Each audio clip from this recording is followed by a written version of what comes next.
Terima kasih buat teman-teman yang hadir. Saya akan bicarakan ini. Ya ini adalah seorang pasien. Sebenarnya saya penjelasan tentang pasien ini belum terlalu detail ya. Tapi sengaja sih memang saya nggak terlalu detail biar biar sedikit-sedikit menjebak sedikit gitu. Dan kita lihat di sini suatu regular takikardia. Ini, kalau teman-teman lihat di monitor, regular takikardia. Dan pasien tiba-tiba mengeluh berdebar, di mana heart rate 5 menit sebelumnya 70 kali per menit, tapi tiba-tiba menjadi 140 sampai 150 ya reguler. Apakah ini? Ya, gitu ya. Nah, ini kalau teman-teman lihat, iramanya reguler, heart rate-nya kurang lebih sekitar 140-150 kali per menit. Oke, ini saya lebih zoom lagi. Nah, kalau sepintas kita lihat di sini kayak ada gelombang P ya di depannya, gelombang P, gelombang P, gelombang P, gelombang P, gelombang P. Dan itu sebabnya beberapa teman menjawab ini sebagai sinus takikardia. Melihat dari monitornya, melihat ini sebagai sinus takikardia. Tapi memang pada kuis saya kemarin ini saya berikan tulisan depannya tuh pasti, ya, pasti SVT, pasti sinus takikardia, pasti atrial flutter. Terus terang dalam dunia medis kita tahu bahwa kepastian itu kadang-kadang menjebak ya, dan itu merupakan satu hal yang kurang pas menurut saya. Kalau dalam dunia medis kita bilang pasti gitu ya, apalagi kalau kita hanya melihat dari monitor EKG. Jadi kalau kita sebut sebagai pasti SVT, SVT secara umum yang melingkupi AVNAT, yang melingkupi atrial flutter ya mungkin. Tapi yang saya maksud di sini adalah paroxysmal supraventricular tachycardia. Dan apakah sinus takikardi? Kalau yang ini pasti jelas enggak ya. Karena 5 menit sebelumnya 70 kali per menit. Mungkin enggak itu menjadi 150 gitu dalam waktu singkat? Bisa ya. Tetapi dia harus ada pemicu yang sangat-sangat kuat sekali. Misalnya pasiennya tiba-tiba kesakitan yang luar biasa. Itu bisa dia dari sinus takikardi 70 tapi meningkat secara gradual. Jadi tidak langsung 150 tapi gradual. 70, 80, 90, 100, 120, 110. Mungkin kesakitan banget bisa tuh. Atau ketakutan yang amat sangat tuh, bisa. Atau demam misalnya. Tapi gradualnya kalau demam ya pasti agak lebih lambat ya. Misalnya panas, panas, panas, panas, terus bisa tuh sampai 150 kali. Itu pada sinus takikardi. Tapi ketika percepatannya itu sangat cepat, hanya dalam waktu hitungan menit apalagi detik. Ini 5 menit itu karena penampakan sebelumnya yang lalu perawat bilang 5 menit yang lalu masih 70 dok gitu. Tapi kalau kita tanya pasiennya, Pak, berdebarnya mulai kapan? Ini tiba-tiba 1 menit yang lelah. Itu kalau sinus takikardi nggak mungkin. Ya. Jadi memang yang tersisa adalah kemungkinan suatu PSVT atau atrial flutter. Dan jawabannya menurut saya yang pas adalah tidak ada yang pasti ya. Dan ketika saya bikin pilihan ya, lebih banyak yang memilih SVT. Saya kira sih wajar dengan kondisi heart rate sekitar 140 reguler, pikiran pertama itu adalah suatu SVT. Pikiran pertama adalah suatu SVT. Saya tawarkan mungkin enggak ini atrial flutter. Sebagian besar bilang bukan. Karena memang atrial flutter kalah favorit, kalah terkenal dibandingkan SVT. Nah, tapi yang paling penting adalah perlu enggak direkam EKG. Jadi intinya kita nggak boleh hanya melihat monitor kemudian bilang, oh ini pasti SVT, oh ini pasti atrial flutter, oh ini pasti sinus takikardia. Nggak bisa. Jadi memang sebaiknya tetap harus dilakukan EKG 12 lead. Ya. Dan kita lihat ini ada beberapa respon dari teman-teman.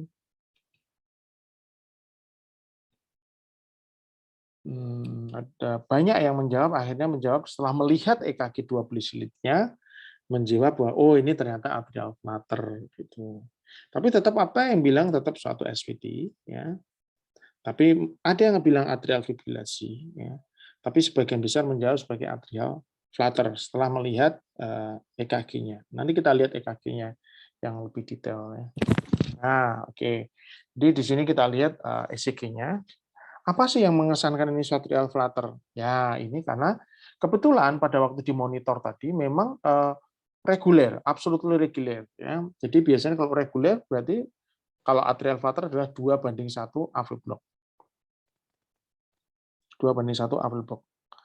Nah, ketika pas di EKG, kebetulan beliau ini berubah jadi yang 2:1. Tiba-tiba dia berubah nih, ada perlambatan di sini. Nah ini 1, 2, 3, 3:1. Nah ini masih 2:1, 2:1, ini 3:1. Dengan inilah makanya kita bisa lebih yakin bahwa ini adalah suatu atrial flutter dan bukan SVT. Kecuali kalau ini terus 2:1 terus, ya itu akan lebih sulit membedakan. Tapi ketika ada perlambatan atau peningkatan dari AV block-nya dari 2:1 jadi 3:1, maka itu akan lebih jelas menjadi suatu atrial flutter. Jadi mengingatkan aja, kapan sih kita mendiagnosa suatu EKG dan suatu atrial flutter adalah kalau ada gambaran gigi gergaji, ya, yang kita singkat sebagai F-wave. Ya. Kalau teman-teman masih bingung, kita bisa memutar tuh ECG-nya dibalik gitu ya. Dibalik upside down. Karena apa? Karena memang pada atrial flutter itu hampir 90% kalau tidak salah itu memang negatif di lead 23 AVF. Ya, namanya typical clockwise atrial flutter. Ya. Jadi apa sih perbedaan antara atrial flutter dan atrial fibrillation? Nah, kalau atrial flutter dia sirkuler di right atrium. Nanti teman-teman bisa baca lagi yang lebih detail. Karena itu sirkuler begini, maka dia akhirnya akan relatif reguler. Sangat berbeda dengan suatu atrial fibrillation yang bersiap kacau, chaotic ya. Di mana semua impuls di atrium itu memberikan impuls di situ. Dan di sini kalau ini disebut F dengan huruf F besar, ini ada F dengan huruf F kecil. Nah, satu hal yang pada atrial flutter adalah sebenarnya gelombang P-nya adalah gelombang P-nya yang ke bawah ini paling sering. Ini terutama di lead 23 AVF ya. Gelombang P-nya itu adalah ini. F wave bukan gelombang P sih. F wave-nya adalah yang ke bawah ini, bukan yang ke atas, bukan yang ke bawah. Nah, kalau ini contoh ya, dengan variabel blok. Nah, kita lihat sebenarnya sekali lagi gelombang F-nya adalah yang ini. 1, 2, 3. 1, 2, 3, 4. 1, 2, 3. 1, 2, 3, 4, 5. Ini adalah gelombang F-nya di sini, bukan ini. Karena itu tadi ada anjuran kalau bingung, coba ECG-nya dibalik. Karena dengan dibalik, F-wave yang lebih menonjol ke bawah ini akan lebih terlihat kalau teman-teman masih bingung. Nah, ini ada beberapa slide yang saya ambil dari buku ini. Ini ada di dalam bentuk PDF-nya. Nah, ini misalnya. Ini adalah typical atrial flutter. Oh, sorry, yang ke bawah adalah terutama yang counterclockwise ya. Counterclockwise di mana gelombang F-nya lebih banyak ke bawah. Lihat ini. Tak tak ya. Tak tak tak ya. Di lead 3 ini tak tak ini tak tak ya. Ini. Nah, sementara di lead V1 dia sering akhirnya ke atas atau bifasik. Kalau lihat di lead 23 AVF, F wave-nya itu ke bawah, nah ini akan bifasik ke atas. Ya, ini pada lead V1.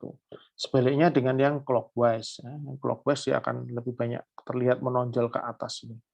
Ada yang clockwise. Ya. Nah, ini adalah contoh atrial flutter dengan 2:1 conduction. Di mana ini adalah gelombang, nah ini F wave-nya ke bawah, lead 2, F wave ke bawah, tak ya ini, set ini, ya negatif di lead 2. Sebagian besar itu seperti ini, sebagian besar. Dan besar seperti ini. Terus kemudian kalau di lead V1 dia akan banyak ke positif. Ini V1 positif. Ini hampir sebagian besar atrial flutter seperti ini, yaitu suatu tipikal atrial flutter. Nah, ketika 3:1 ya ini 1, 1, 2, 3. 1, 2, 3. 1, 2, 3. Ini 1, ini 2, ini 3. Negator flutter wave delete di 2. Ini adalah contoh 3:1 atrial flutter. Nah, kadang memang dia bisa mirip dengan atrial fibrilasi. Mirip, kenapa? Karena dia agak irregular. Tapi sekali lagi, pada atrial flutter itu apa namanya? Walaupun dia agak irregular, tapi sebenarnya reguler karena dia masih ada rule di situ. Jadi misalnya ini 2:1. Ini ya. Ini itu hampir sama. Sementara yang ini sama dengan ini. Jadi tetap ada ritme di situ. Tetapi pada suatu atrial fibrilasi itu betul-betul kacau balau. Ya.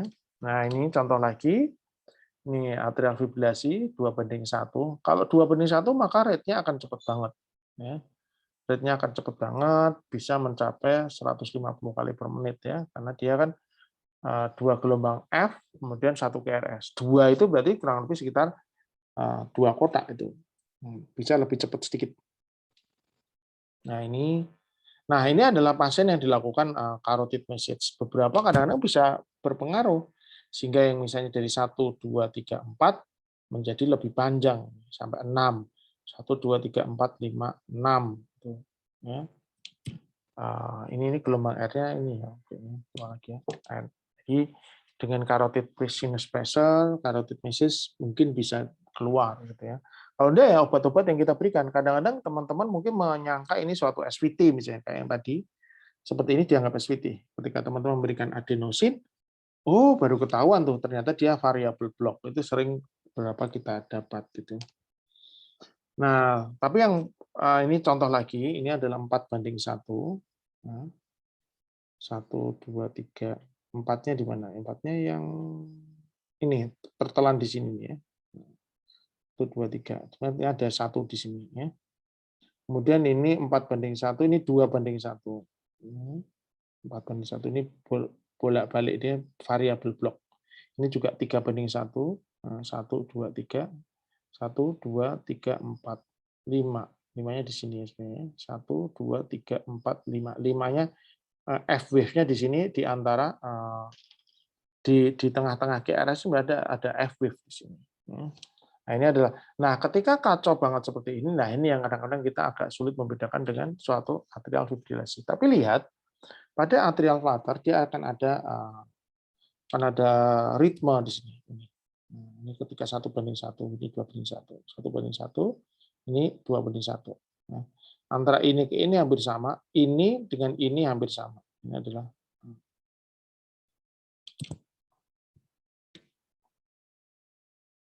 ini adalah atrial flutter 2:1, sorry.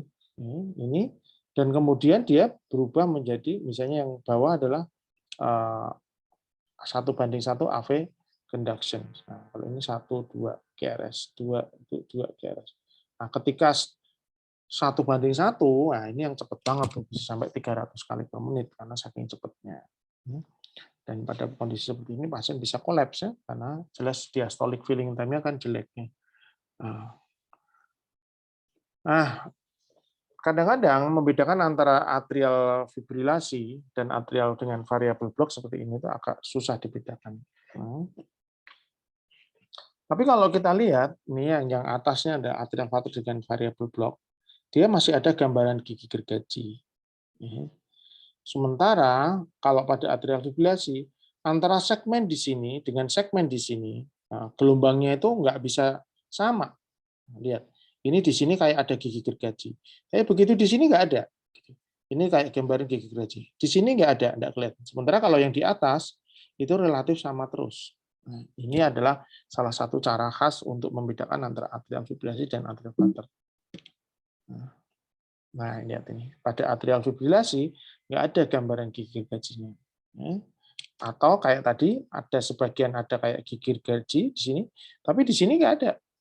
Jadi ini bukan suatu atrial flutter. Pada atrial fibrilasi, gambaran gigi gergajinya atau F wave-nya itu akan terus-menerus kelihatan dan konsisten. Nah, juga harus dibedakan dengan, ini AF dengan rapid ventricular response juga sama.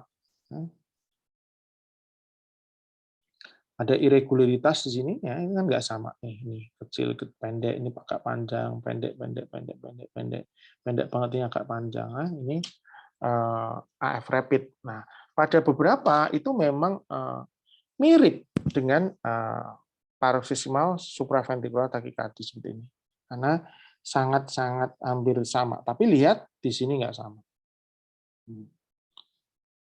RR intervalnya memang tipis banget perbedaannya sehingga mirip kayak PSVT, padahal bukan. Itulah kita perlu melihat ECG itu detail. Kalau hanya melihat dari monitor aja nggak bisa. Jadi sebaiknya tetap dilakukan ECG 12 lead. Misalnya ini, teman-teman lihat ini sekilas dari monitor pasti akan menyangka ini suatu SVT. Padahal enggak. Oke, nah ini adalah suatu namanya kaliper test.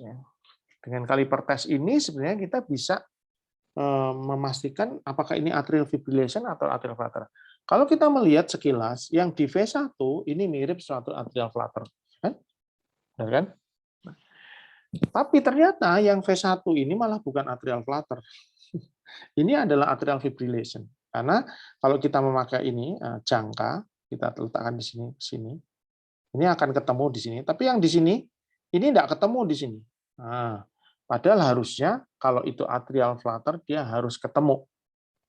Harus ketemu. Pada jarak yang sama, P ketemu P. Bukan P sih, F wave ketemu F wave. Ini F wave ketemu F wave. Nah, ini bukan. Jadi ini yang atas ini sebenarnya adalah suatu atrial fibrillation. Sementara yang bawah lah, ini memang atrial flutter yang mungkin atypical ya. Nah, karena biasanya kalau di gelombang V1 kan dia ke atas ya. Dan kebetulan penulis buku tadi Dr. Goldberger ya mengambilnya di lead V1, padahal yang khas kalau atrial flutter di lead 23 AVF ya. Nah, pada di sini ini adalah yang bawah ini adalah atrial flutter. Karena ketika kita ngambil jangka di sini, ketemu lagi di sini FF. Di sini ketemu lagi FF di sini. Ngambil jangka yang sama, ketemu lagi FF di sini. So, bawah ini adalah atrial flutter. Ya, ini hanya trik-trik tertentu aja. Oh, dan kalau teman-teman mau baca, ini ada artikel yang bagus dari Dr. Francisco, typical dan atypical. Ya, ini ada typical counterclockwise, di mana lead 2-3 FF-nya, FF-nya ke bawah. Sementara ini ada yang clockwise typical tapi clockwise. Kalau yang atypical lebih agak berbeda lagi. Ya. Ini PF wave-nya ke atas di lead 2-3 AVF. Tapi ya intinya yang diingat-ingat terutama teman-teman ini aja, karena ini yang paling sering terlihat sebagai atrial flutter yang paling khas adalah gambaran seperti ini. Nah, pada pasien kita tadi jelas ini 1, 2, 3. 1, 2, 1, 2, 1, 2, 3, ya kan? Ini adalah suatu atrial flutter dengan variable block dengan rapid ventricular response masih cepat, LAD dan incomplete RBPB. So, apa yang harus kita berikan pada pasien ini?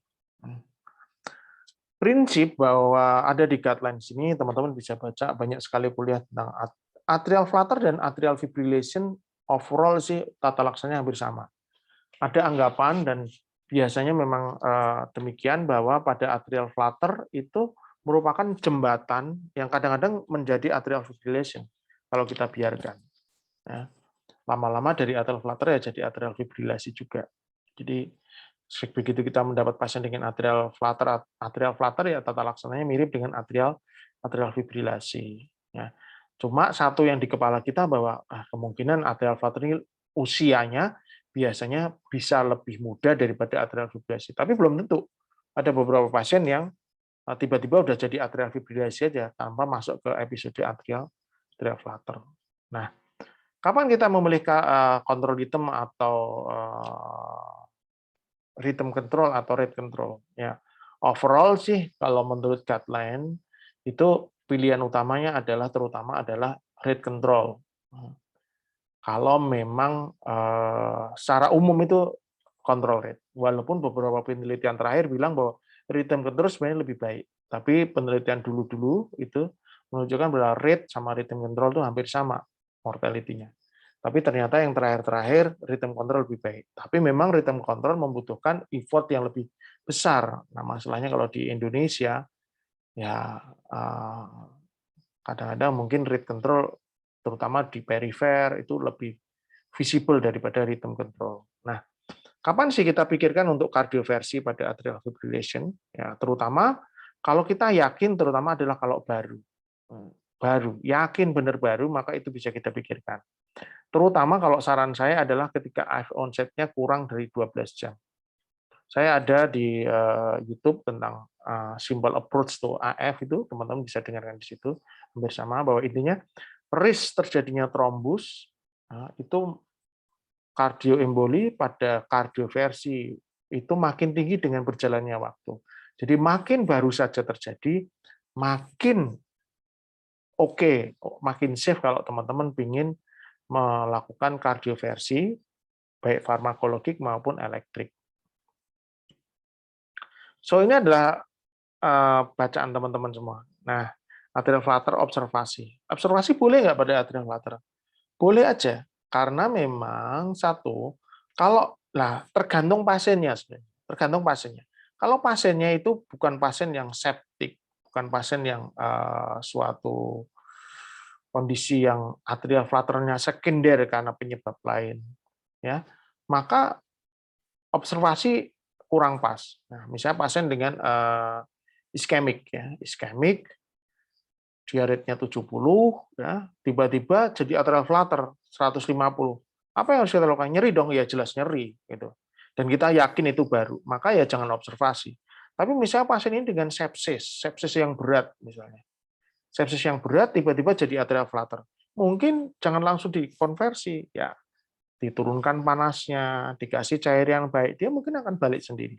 Nanti teman-teman bisa tonton di YouTube tentang simple approach, di mana ternyata pada pasien-pasien dengan critically ill yang terjadi AF, maka kadang-kadang terapinya bukan untuk kontrol rate-nya, bukan untuk rhythm kontrolnya, tetapi untuk mengontrol faktor-faktor sekunder yang memicu AF atau flutter-nya. Itu pada pasien-pasien yang critically ill, dan terutama kalau penyebabnya dari non-kardiak. Kemudian beta blocker, boleh enggak? Boleh itu boleh aja beta blocker. Beta blocker berarti pilihannya adalah untuk rhythm control. Mungkin kalau misalnya kita nggak yakin betul bahwa ini sangat baru misalnya. Ya. Atrial flutter dengan total AV block. Ya ini maaf kalau menurut saya ini kurang pas ya AV blocknya. Usul echo dan digoxin. Boleh enggak echo? Ya ini salah satu option jelas ada echo. Digoxin. Digoxin berarti tujuannya dari rate control. Cuma pasien ini kita yakin betul bahwa dia onsetnya baru. Tadi saya tulis di depan 5 menit ya. Jadi saya kira kalau teman-teman yakin sangat baru dan yakin tidak ada di luar jantung yang jadi penyebab, boleh dicoba untuk rhythm control. Misalnya dengan pemberian amiodaron misalnya bisa. Nah, tapi kalau tidak yakin, rate control aja, bisoprolol. Atau kalau ada pasien ini stroke. Nah, ini yang kebetulan saya belum ngomong ya. Jadi sekali lagi terapi untuk atrial flutter kita tidak bisa kebiah uyah. Bahasa Jawanya kebiah uyah itu disamaratakan. Jadi tergantung pasien to pasien. Nah, kebetulan pasien kita ini adalah pasien dengan akut stroke, ya kurang lebih baru 2 hari. Beliau ini stroke, masuk dan lalu dengan EKG irama sinus. Nah, tiba-tiba terjadilah atrial flutter. Terjadilah atrial flutter. Nah, so apa yang harus kita lakukan pada pasien ini? Ya pada beliau ya nggak bisa dong dengan amiodaron.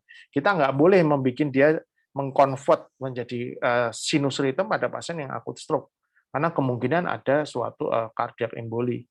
Nah, jadi yang visible adalah dilakukan control rate aja, bisa bisoprolol, bisa digoxin ya. Kalau baru ya, dan kita yakin nggak ada masalah ekstrakardiak, dikontrol rate. Nggak ada panas, nggak ada dehidrasi, nggak ada yang lain-lain, dikontrol rate. Unstable kardioversi. Ya, ini kalau sangat-sangat unstable dan kalian yakin bahwa risk untuk tromboemboli itu sangat kecil. Ya. Kalau besar ya control it aja, itu lebih baik. Kalau stabil amiodarone atau bla ya ini kalau kita mau kontrol. Jadi intinya tergantung pilihan yang mau kita pilih dan tergantung dari. Jadi memang dalam dunia kedokteran tidak ada satu rule yang itu 100% harus kita ikuti. Itu enggak ada. Enggak ada ya. Digoxin boleh enggak? Boleh kalau kita mau mengontrol rate tadi. Dan pasiennya sekali lagi tidak ada kelainan ekstrakardiak yang harus kita atasi. Kalau pasiennya sepsis, demam, perdarahan, atrial flutter, ya itu adalah mekanisme kompensasi. Kalau kita tekan jadi shock pasien. Misalnya ini pasien, tiba-tiba beliau menjadi atrial flutter, sementara pasiennya dengan perdarahan, gitu kan? Mungkin atrial flutter-nya terjadi karena masalah di luar jantung yang memicu kemudian terjadi atrial flutter. Atrial flutter-nya mungkin sebagai mekanisme kompensasi supaya dia lebih cepat lagi mengkompensasi adanya hipovolemia yang berat misalnya. Nah, kalau kita blok dengan digoxin, sementara perdarahannya tidak kita atasi, malah jadi bradikardi, akhirnya pasiennya jadi shock-nya makin berat. Jadi itulah makanya harus hati-hati ya, pemberian obat itu nggak bisa digebiah-uyah hanya memakai guideline dari satu buku ACLS itu, ya nggak bisa. Nah, jadi ini yang mungkin paling fast, evaluasi penyebab terapi berdasarkan etiologi. Kita harus melihat pasien dan kita lihat kira-kira mana yang pas, apakah rate control, apakah rhythm control, atau bahkan kita evaluasi dulu, kita obati masalah di ekstra kardiak. Oke, kemudian kita masuk ke soal 301, usia 70 tahun, riwayat PSI 5 tahun lalu, satu stent tiba-tiba pingsan. Ini soal di Telegram. Kita lihat, nah jelas banget teman-teman yang udah sering baca ECG, bahwa ini adalah suatu total AV block. Karena ada gelombang P yang jalan sendiri-sendiri. Ya, ini tik, tik, tik. Nah, ini jalan di sini. Kok ada gelombang P ya? Khas banget pada total AV block adalah ada gelombang P yang muncul di antara gelombang GRS dan gelombang T. Ya, itu adalah khas untuk total AV block. Seperti ini. Teman-teman boleh pakai jangka. Tek, tek, tek. Ini adalah suatu total AV block. Nggak boleh ada gelombang P di sini, di depanannya di sini ada, di sini nggak boleh. Jadi ini adalah khas untuk total AV block. Sebagian besar teman-teman udah keren di grup Telegram ya. Jadi intinya ini adalah suatu total AV block. Dan apa yang harus diberikan? Yaitu dilakukan suatu pemasangan temporary pacemaker. Boleh enggak diberikan suatu sulfas atropi? Kalau ACLS sih bilang boleh. Tapi ya memang sebenarnya kalau dia udah infranodal atau di bawah AV node ya, dengan GRS yang sudah lebar seperti ini ya, ini sebenarnya manfaatnya nggak begitu banyak. Ya. Bahkan ada beberapa penelitian yang itu menyebabkan makin bradikardi nanti. Gitu. Yang harus dilakukan adalah perawatan di intensive care. Kita harus ngecek karena ada riwayat PCM, maka kita harus pastikan bahwa pasien ini bukan suatu ACS. Jadi HS tropi penting. Kebetulan pada pasien ini dilakukan pemeriksaan HS tropi dan normal. Ya borderline naik sedikit itu. Jadi kemungkinan ini memang suatu degenerative heart disease. Ya. Oke, saya kira itu aja yang bisa saya sampaikan. Mungkin ada teman-teman yang mau bertanya, silakan di chat. Kalau bisa tak jawab, tak jawab. Kalau tidak bisa tak jawab, nanti